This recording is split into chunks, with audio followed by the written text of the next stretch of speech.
Alors je vous le disais, il a plu hier et donc avec cette forte pluie, on a reçu très peu de quotidiens ce matin. Je ne sais pas si c'est parce qu'on a eu du mal à se réveiller ou si on a eu du mal à rallier la RTS. En tout cas, on n'en a que 3 ce matin et on va démarrer avec le quotidien national, Le Soleil, qui est bien arrivé ce matin et à l'heure à la une. Mahamat Boun Abdallah Dionne, le Premier ministre aux assises économiques du MEDES. Il faut transformer la promesse technologique. C'est donc cette déclaration du Premier ministre qui barre la une du Soleil. Autre sujet, le Haut Conseil des collectivités territoriales avec Oumar Youm qui déclare pourquoi nous avons gagné, en fait qui explique pourquoi est-ce que Benno Bokk Yakaar a gagné. À la une également, cette visite officielle du chef de l'État à Islamabad, c'est depuis hier. Échange avec les galeristes, Mbagnick Ndiaye encourage le développement du marché de l'art. Il s'agit évidemment du ministre de la Culture et de la Communication. Couverture maladie universelle, 41 milliards de francs CFA au Japon. Et puis les feuilles d'hivernage du Soleil s'intéressent ce matin à la conservation de la biosphère dans le Nyokolo-Koba, la solution de la méthode participative. Voilà, c'est tout pour la une du Soleil du jour. Poursuivons maintenant avec le quotidien. Le quotidien, il tire sur Khalifa Sall et sur les anti-Diouf Sarr. War en guerre. Voilà, Khalifa doit cesser d'amuser la galerie. Je vais me battre pour que Diouf Sarr soit le patron de Dakar.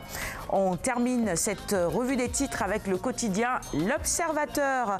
Approvisionnement du marché à 5 jours de la Tabaski. Des chiffres inquiétants selon nos confrères de L'Observateur.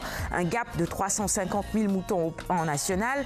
Dakar a encore besoin de 140 000 têtes pour satisfaire la demande. Enquête sur le braquage des bergeries de moutons de race. Je ne sais pas, je pense que chaque année, il y a quand même cette polémique qui est entretenue. On dit qu'il n'y aura pas assez de moutons, mais à la fin, il y a toujours des moutons et plein de moutons qui restent. Et je sais qu'en tout cas, la majorité en tout cas, des acheteurs vont attendre le dernier jour, bon, disons le week-end, pour avoir un bélier, parce qu'on avait abordé en tout cas ce sujet-là tout à fait en début de semaine. Déjà, par exemple, pour ce qui concerne les grands centres urbains, il y a peu d'espace. Vous ne pouvez pas acheter très tôt un mouton parce que vous n'aurez pas d'endroit pour le mettre. Donc les gens préfèrent, c'est juste une question de bon sens, ils préfèrent attendre le dernier week-end pour pouvoir avoir leurs moutons en sécurité et tout. Et maintenant, pour ce qui concerne l'intérieur du pays aussi, il y a des centres de vente, en tout cas, qui sont disséminés un peu partout. Et déjà, on a vu avec l'arrivée de ces éleveurs, vendeurs mauritaniens, maliens, certainement à l'est du pays.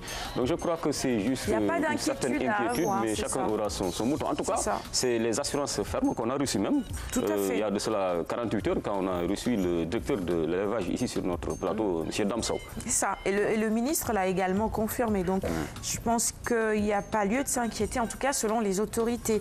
Cahier de vacances. Pour finir, les mystères du royaume d'Oussouye. Le roi a pouvoir de paix ou de mort sur ces terres. Et puis le rouge, une couleur exclusivement dédiée au roi. Voilà, ce sera tout pour la revue des titres du jour. Merci de l'avoir suivi. Merci à ces quotidiens qui sont arrivés à l'heure. On va maintenant passer à la chronique de Binta. La santé est au rendez-vous.